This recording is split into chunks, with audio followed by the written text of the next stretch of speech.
The storm had come out of nowhere, the way spring storms in Montana so often did, rolling down from the peaks with a violence that gave no warning and less mercy, and it was pure chance, or perhaps something less easily explained, that brought Caleb Whitmore riding past the old Pierce homestead just as the first sheets of rain began to fall.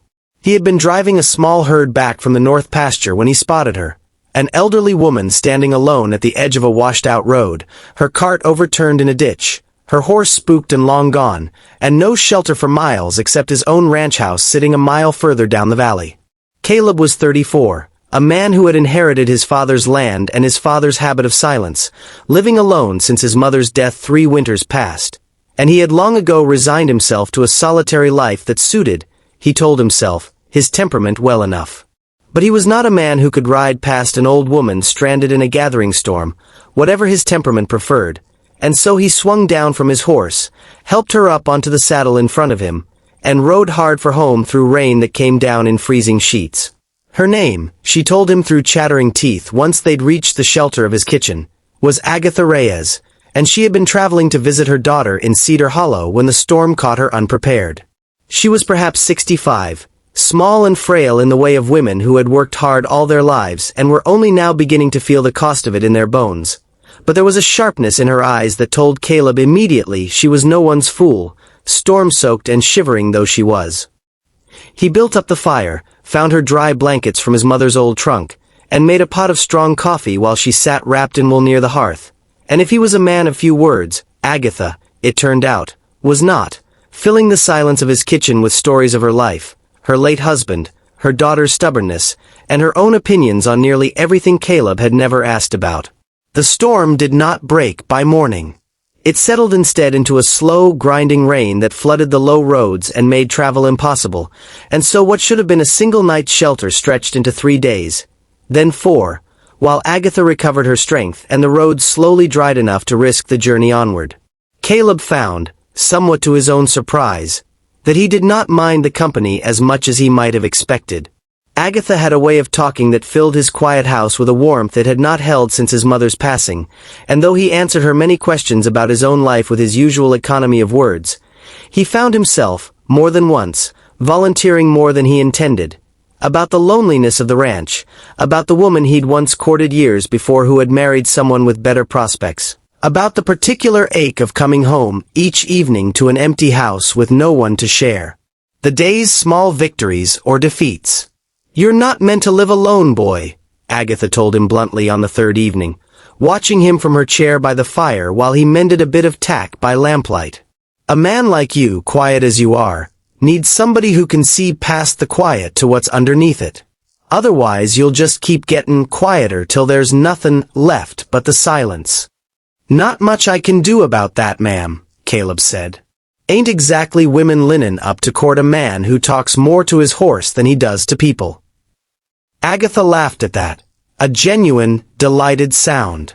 "Well, you talked plenty to me these past few days." "You're a hard woman to stay quiet around," he admitted, and found himself smiling despite the weariness in his bones.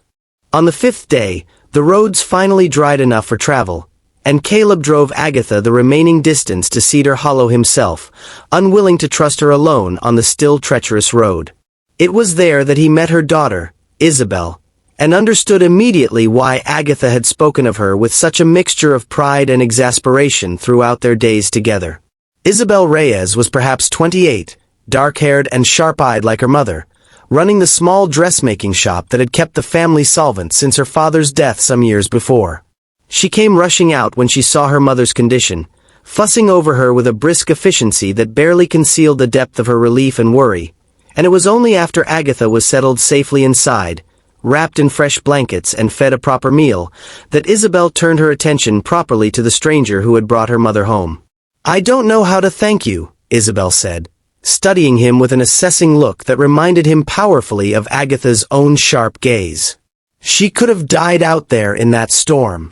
Wasn't nothing any decent person wouldn't have done," Caleb said, uncomfortable with gratitude in the way he was uncomfortable with most attention. "She's a fine woman, your mother. Kept me good company while we waited out the rain." Something in Isabel's expression softened slightly at that, a flicker of surprise crossing her sharp features. "Most folks find her exhausting within an hour," she said. "She talks the ears off anyone who'll stand still long enough." "I didn't mind it," Caleb said honestly. "House gets awful quiet, otherwise." It was a simple exchange, unremarkable in most ways, but Isabel found herself studying this quiet, weathered rancher with an attention she rarely spared for strangers, noting the careful way he'd wrapped her mother's belongings to keep them dry, the patient manner in which he answered Agatha's continued fussing without a trace of irritation, the plain honesty in his voice that carried none of the practiced charm she'd grown wary of in the few suitors who had attempted to court her since her father's death left her running the shop and caring for her mother alone. There was something restful about him, she thought. Something that put her constantly braced shoulders slightly more at ease than they had been in longer than she cared to admit. Caleb returned 3 days later, ostensibly to check on Agatha's recovery, though both women understood the visit carried more weight than mere courtesy required. He brought with him a jar of honey from his own hives, a small, practical gift that suited his character far better than flowers would have, and Agatha received it with delighted approval while shooting her daughter a meaningful look that Isabel pretended entirely not to notice. He stayed for supper, and the conversation flowed more easily than either Caleb or Isabel expected, Agatha filling any silences that threatened to grow uncomfortable with her endless supply of opinions and stories, until it became clear to all three of them that Caleb's visits would not be limited to a single follow-up call. Over the following weeks, he came to town more often than his ranch business strictly required, finding reasons, supplies to collect, a horse needing new shoes, business with a bank, that always seemed to route him past Isabel's dress shop at hours convenient for stopping in. She, for her part, began setting aside small tasks that could wait until his visits, mending that needed an extra pair of steady hands, deliveries to the edge of town that gave them a few minutes of walking together in the open air. Agatha watched this careful, slow-building courtship with the barely concealed satisfaction of a woman who believed, quite correctly, that she had played some role in bringing it about, and she made her opinions on the matter known with a frequency that left neither Caleb nor Isabel any doubt about where she stood. "You two are movin' slower than molasses in winter," she told them both bluntly one evening, when Caleb had stayed later than usual and the three of them sat together over tea. "I'm 65 years old. I don't have time to wait around for you two to work up the nerve." "Mother," Isabel said, mortified. "That isn't what?" "True." Agatha raised an eyebrow at her daughter with the particular expression of a woman who had never in her life bothered with tact when directness would serve better. "I've watched you light up every time this man walks through that door for 2 months now, and I've watched him find every excuse under God's sky to keep walking through it. I'm just saying what everyone in this room already knows." Caleb, for his part, did not deny it, though the flush that crept up his weathered neck spoke plainly enough of his embarrassment. "She ain't wrong," he admitted quietly, meeting Isabel's startled gaze across the table. "I've been finned in excuses because I didn't know how to say what I meant to say without excuse to hide behind." "And what is it you mean to say?" Isabel asked, her voice quieter now, all traces of her earlier mortification giving way to something more vulnerable. "That I ain't been this glad to ride into town in longer than I care to admit," Caleb said. "That your mother about talked my ear off for 4 days straight, and I still count it among the finer weeks of my life, mostly on account of how it led me to you. That I know it's early yet, and I know courtin' proper takes time, but I don't much see the sense in pretendin'. I don't know my own mind just because it might be considered too soon to say so." Isabel felt something warm unfurl in her chest, a feeling she had guarded against so carefully since her father's death had taught her the cost of relying too heavily on anyone else's steadiness. "I don't know my own mind as quickly as you seem to know yours," she admitted, "but I know I've been glad of your visits too. Gladder than I probably should let on, this early." "Well," Agatha interjected, entirely unable to contain herself, "that settles that, then. Caleb boy, you'd best start thinking about what kind of proposal you intend to give my daughter, because I don't intend to sit around waiting for you two to figure out what's plain as day to everyone else in this room." It took, in fact, several more months before Caleb worked up his nerve to propose properly, though Agatha's continued, unsubtle encouragement certainly hastened the timeline considerably.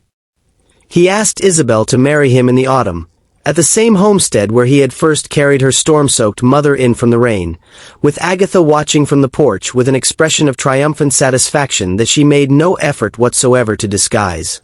Isabel said yes before he had even fully finished the question, laughing through the tears that caught her by surprise, and Agatha's delighted whoop of celebration could be heard, according to later reports, clear across the valley. They married the following spring, once the roads were dry and the wildflowers had begun their brief, brilliant bloom across the hills, and Agatha, seated in the place of honor at the small ceremony, could not stop reminding anyone within earshot that the whole match had been entirely her doing, a claim that neither Caleb nor Isabel bothered to dispute, since it was, in its essential truth, not far from accurate. Agatha came to live with them at the ranch not long after, filling the once silent house with exactly the warmth and noise Caleb had once claimed to neither need nor want, and if he occasionally found himself missing the particular quiet of his bachelor years, he never once regretted the storm that had swept it away. Years later, when their own children asked how their parents had met, it was always Agatha who told the story first and loudest, recounting with great relish the tale of the storm, the overturned cart, and the quiet cowboy who had carried her home, leaving out no detail of her own decisive role in ensuring that a chance rescue became something far more permanent. Caleb would sit listening with the same patient half-smile he'd worn through all her endless stories that first week in his kitchen, and Isabel would catch his eye across the room, and in that shared glance was contained everything words had once struggled to say, gratitude for a storm that had seemed, at the time, like nothing more than bad luck, but had turned out, in the strange and generous way life sometimes arranges such things, to be the very beginning of everything good that followed. If this story warmed your heart, don't forget to subscribe. More frontier love stories are waiting, where the smallest acts of kindness lead to the greatest gifts of love.